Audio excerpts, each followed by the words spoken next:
differentiate between and kind of show you the content objective and the language objective.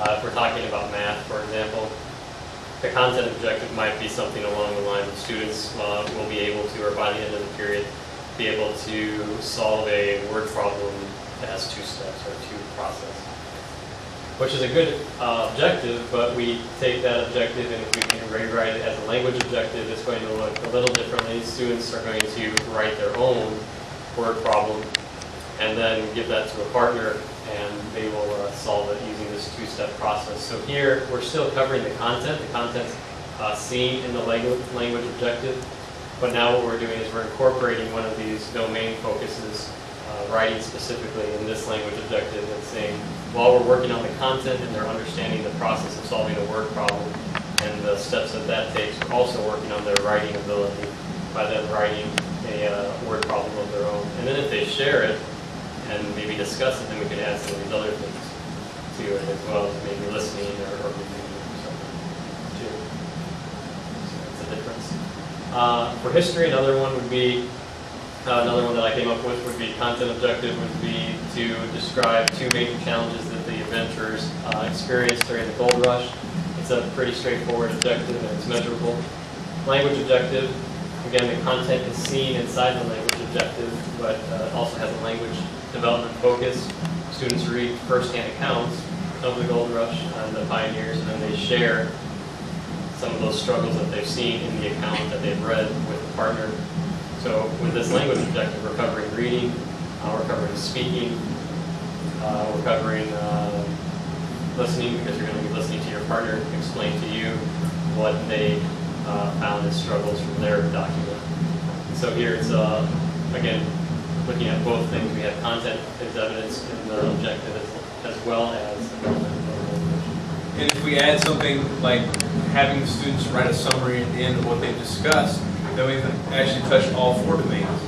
And the reason why a language objective is necessary as opposed to simply just a content objective is because with the language objective, like we said, it has that roadmap for the students. And when you're an ELL student and you are sitting there looking at an objective, it needs to be able to help you understand what you're going to do for that day. Because if you don't know what's going to happen and you have a surprise happen, you might back off into your shell. But knowing specifically what we're going to do and how we're going to do it, it just helps the student to be able to focus and keep on track with the task. To prepare for it. So to go back to my Spanish class example, if I could anticipate what the teacher was going to be doing and the questions that she was going to be asking, I could be preparing for that ahead of time, or I'm more susceptible to answering the question as to if she just throws it on me and I'm completely caught off guard, then I'm sheltering. So. Yeah. And the other thing with a language objective is, as teachers, we can hold ourselves accountable and look at our objective and say, am I doing these 4 things? You can see that in your language objective, whereas in your content objective, you can think about it and say, oh, well, I might be doing this, might be doing that, but in your language objective, it's there, and you know exactly what you're doing. And obviously, you could go through your lesson plans and analyze it through the domains. However, this is, right there on the board for the students to see, and they know what's going on.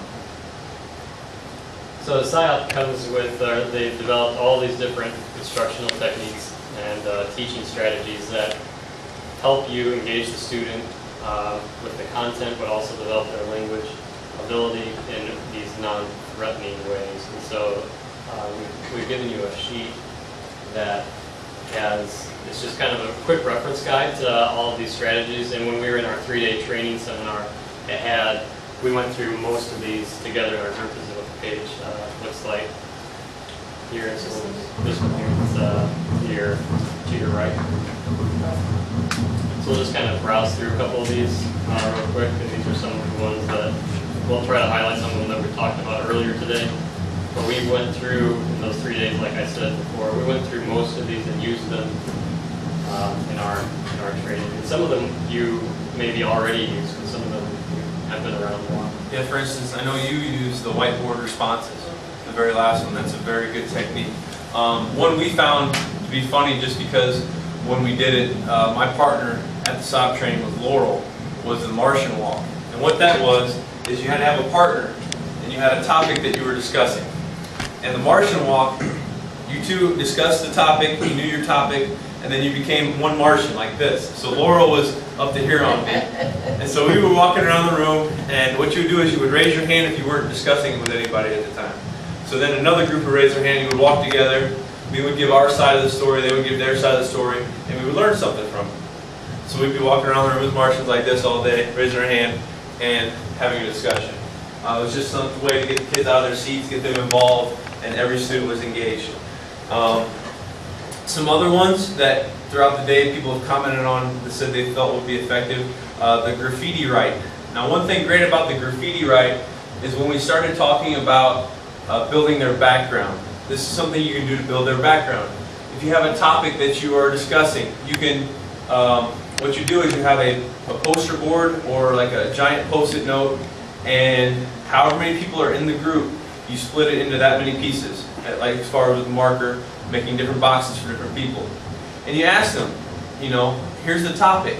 Write as much as you know or draw pictures of what you know about this topic. And what they do is they do that and they draw pictures of the right different things they know about the topic. And with that, you know what they know, and you can start building off of that. Another one's the jigsaw activity, where we broke writing a certain something we were reading, we broke it into different pieces, and each group read a certain part and taught it to the rest of the group. You know, it's a very effective activity. Do you have any? Inside outside circle is one we did. It was you create an inner circle with some of your students, and then an outer circle, and the circles are facing each other. So the person on the inside is facing the person on the outside. And it's a dialogue activity, so if we wanted them to think about a question or an answer to the question, the person you're looking at would converse with that person for a while and kind of share with each other. And then one of the circles, maybe the inner circle, would shift and rotate one person over. So now you have a different person you're working with and you're able to converse with that person.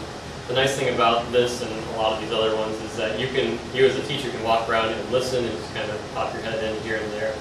They're engaged, they're more likely to engage and maybe be a little bit more motivated because it's a whole group effort and they're not being put on the spot.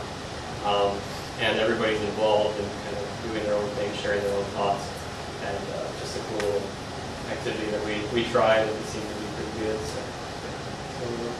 Another one that a couple people have liked today is the snowball fight.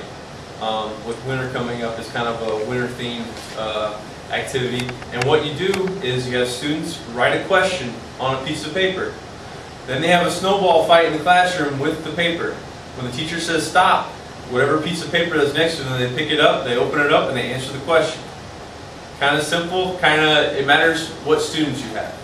You know, it depends upon if you have a class of students you can trust to do this or if they'll get carried away. There's a thin line. But, you know, it's something that, as Laurel says, learning is loud. So, I mean, it's something that's going to get the kids engaged in and into their activity. The other thing from this sheet that we definitely must mention is student affirmations. And that's something that we saw throughout our training is like every time somebody gave an answer, they had a different creative kind of affirmation. Not just everybody clapped and said good job. It was either give a round of applause, which is like this, or the Fonz, they'd say everybody go, hey, good job, you know, stuff like that. And we couldn't think of a whole bunch of them that we did because there were probably 20, 30 different ones. Teresa was really good with those. But, you know, it was just a great idea because if a student gives an answer, you know, not everybody in the class is going to be excited for that student. But if everybody has a planned affirmation, then the kid can feel good about themselves. Like, yeah, I made everybody do that. You know, I'm excited about life now that everybody, you know, liked my answer. Very good. Great. All right. So the nice thing, like I have that particular piece of paper, I keep that just right in the middle drawer of my desk now. So if I'm lesson planning or when I'm lesson planning and I need to think of, I'd really like to get them somehow engaged or involved in this a little bit more than before. Instead of flipping through a book or just trying to think of something on my own, it's just a quick, I can scan through it and pull something that I feel like would work for that particular lesson. So that's probably one of the biggest things we got out of the three-day training was these different activities and just how to use them quickly and how you can modify them to fit your particular classroom tools. It's a good thing. So in my particular class, political science, we have been talking about forms of government, and I wanted to just try a couple things with them. And so we've been doing some activities. One of them that we did a couple weeks ago was on day one, we were talking about what democracy was in a presidential democracy. So we had discussed it, I kind of had discussed it and described it to them. When we were finished kind of with our discussion, I wanted them to expand upon it on their own and just kind of see how they're doing with it. So I put this on the screen and they copied it into their notes, this definition map. So in the center circle was the term. I had them put presidential democracy. And then on one branch I had them write the definition again, which I had already given them or was in the book. And then after that, I had them kind of explore on their own, and I didn't give them any more help. I wanted them to come up with, well, what is this particular concept and the word that we're working with right now? What is it most similar to? Maybe they could reference a different type of government we've already talked about. And then, like that, what is it most unlike? Maybe it's a dictatorship or something else that they could describe. And then could they give examples of where this term is being used? And so taking that one vocab word or that one concept, we were able to kind of stretch it and pull it and allow them to work with that a little bit more. And it worked out really well, and I think they responded well to that. And then the second day, we were talking about a different type of government, monarchies, and I had done some examples with that and some storytelling with that.